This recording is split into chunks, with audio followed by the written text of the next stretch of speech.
نحمد و نصلی علی رسولہ الکریم اما بعد فاعوذ باللہ من الشیطان الرجیم بسم اللہ الرحمن الرحیم۔ عزیزان محترم، جو لوگ زکوٰۃ ادا نہیں کرتے ہیں اس کے بارے میں نبی اکرم صلی اللہ علیہ وسلم کا ارشاد ہے، جس شخص کو اللہ تعالیٰ نے مال دیا اور اس نے زکوٰۃ ادا نہ کی تو اس کا مال قیامت کے دن ایک سانپ کی شکل میں لایا جائے گا، جس کی 2 زبانیں ہوگی، وہ اس کی گردن میں ڈال دیا جائے گا اور وہ اس کو اپنے دونوں جبڑوں میں جکڑ لے گا اور وہ کہے گا،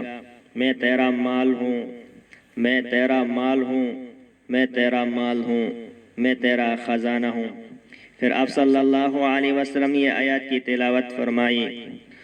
وَلَا يَحْسَبَنَّ الَّذِينَ يَبْخَلُونَ بِمَا آتَاهُمُ اللَّهُ مِن فَضْلِهِ وَخَيْرًا لَهُمْ بَلْ وَشَرٌّ لَهُمْ سَيُطَوَّقُونَ مَا بَخِلُوا بِهِ يَوْمَ الْقِيَامَةِ وَلِلَّهِ مِيرَاثُ السَّمَاوَاتِ وَالْأَرْضِ وَاللَّهُ بِمَا تَعْمَلُونَ خَبِيرٌ۔ اور ہرگز خیال نہ کریں ایسے لوگ جو اللہ تعالیٰ نے ان کو اپنے فضل سے مال دیا اور وہ اس میں بخل کرے، یہ ان کے لیے اچھی ہے، یہ بات ان کے لیے بری ہے۔ قیامت کے دن اللہ تعالیٰ ان کو توق پہنائے گا جس میں انہوں نے بخل کیا ہے۔ دوسری جگہ میں اللہ تعالیٰ نے ارشاد فرمایا، والذین یکنزون الذہب والفضة ولا ينفقونها فی سبیل اللہ فبشرہم بعذاب علیم۔ وہ لوگ جو اپنا سونا اور چاندی کو جمع کر کے رکھتے ہیں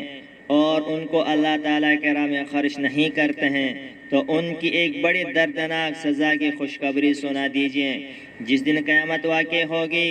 تو ان کو جہنم کی آگ میں تپا دیا جائے گا، پھر ان سے ان لوگوں کی پیشانیوں کو اور ان کے گردنوں کو اور ان کی پشتوں کو داغ دیا جائے گا اور کہا جائے گا، یہ وہ تمہارا مال ہیں جو تم نے جمع کر کے رکھا، ان کو اللہ تعالیٰ کے راہ میں خرچ نہیں کیا۔ تو عزیزان محترم، اللہ تعالیٰ سے دعا ہے کہ اللہ تعالیٰ نے ہمیں جو مال دیا ہے اس کو صحیح جگہ میں خرچ کرنے کی توفیق نصیب فرمائے۔ وما علینا الا البلاغ المبین۔